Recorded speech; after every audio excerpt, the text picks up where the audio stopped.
All right. Based on the observation on March 4th, 2015, it was your first day of teaching introductions to fractions and number lines. So I took what we had talked about, and with the timing of your lesson and your movement and calling on people, and I did some data. And just take a minute and look at it and see what you think. Okay.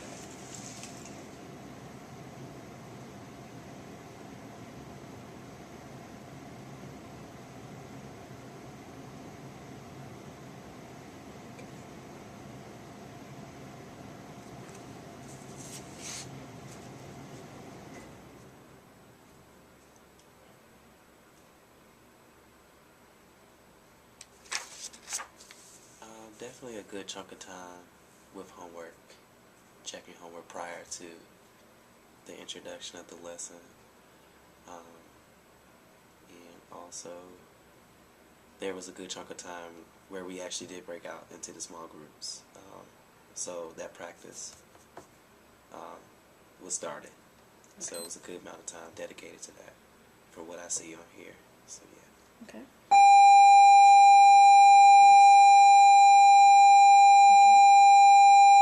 Well, what do you think about the time that was for homework? Do you think you would do that again, or do you think it was beneficial? What did you think? I think it was beneficial. I think it's necessary to kind of close loose ends. But it may have been a little bit long. Okay. 15 minutes, maybe 10. Okay. And just a spot check and just move on so the lesson can get started. So I would keep in mind to cut that a little bit shorter next time. All right. Now, during that time, I also took the hands up, the thing you wanted me to look for to see if you were calling on certain students more or less. What do you think about what I did there?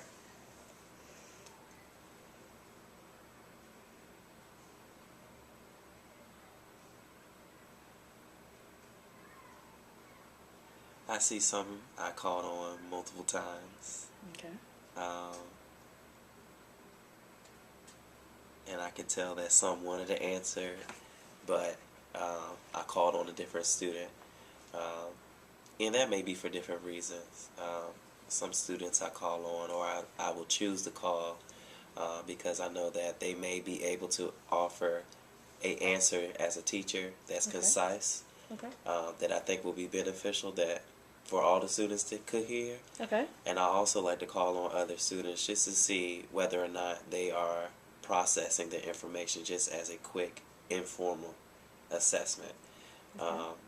So, for different reasons, Do you find you call on the same ones more often than others? I have seen that. Okay. All right. Especially for some of the students who are enthusiastic to answer.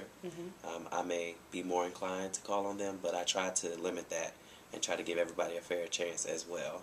Okay. Good. Too, because I think that is important to make sure Okay. everybody's engaged. All right. What do you think about your movement around the classroom? Because I was also taking that during that time too. Much better. I see that it's. I try to get all of the space in the class to use for circulation. So I see that I made a complete circle a few times, Okay. and also back and forth in the middle as well. So it seems like I was able to see everybody and the things that they were doing, All right. and no spaces were left out. So that looks good. Okay. Good. So how do you think you could use this data to help you with your next lesson? Definitely making sure that when I look out and see students,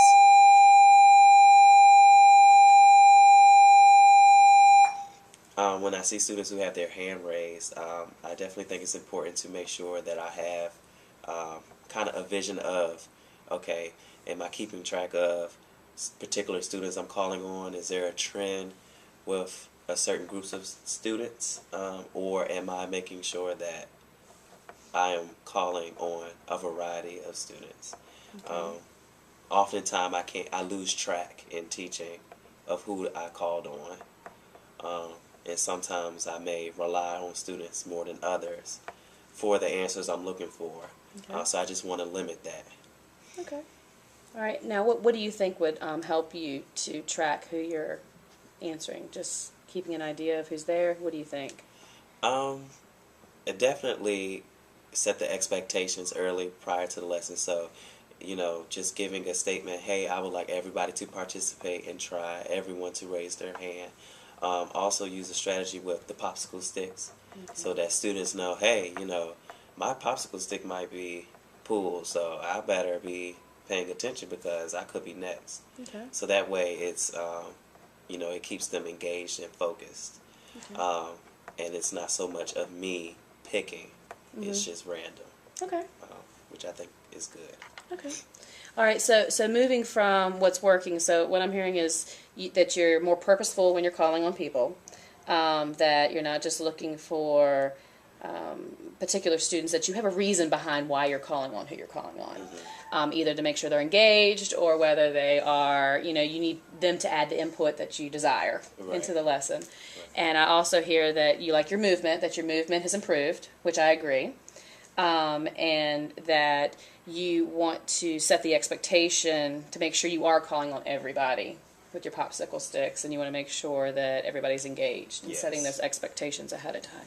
Yes. So moving into a goal for the next lesson that I look at, what would you like your goal to be now moving forward with student expectations and participation during your lessons? I definitely would like to set expectations prior to every lesson and not assume that students know what I'm thinking. So just to articulate or vocalize what I'm looking for prior to teaching. Okay. When it comes to student engagement, hand raised, students working together and collaborating, just a very clear expectation that they should know. I think that would be very helpful for myself and for them, and I think the lesson will be much more smooth than others because they will know what's coming from me. All right. Now, what support do you need from me from this point forward? What would you like me to look for? What tools did you like that I use that you would like me to use again? I definitely would like to know if how I am saying particular things is coming off concise.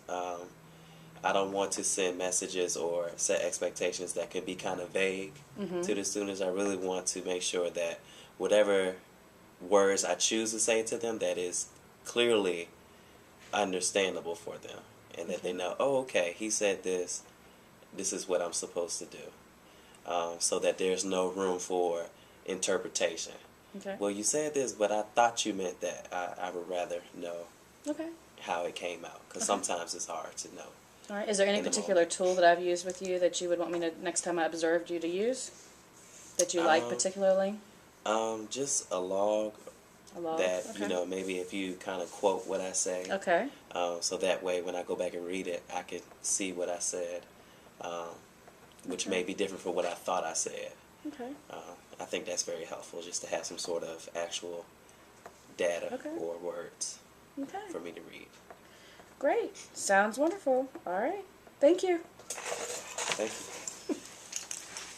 Let's see if we can get it too.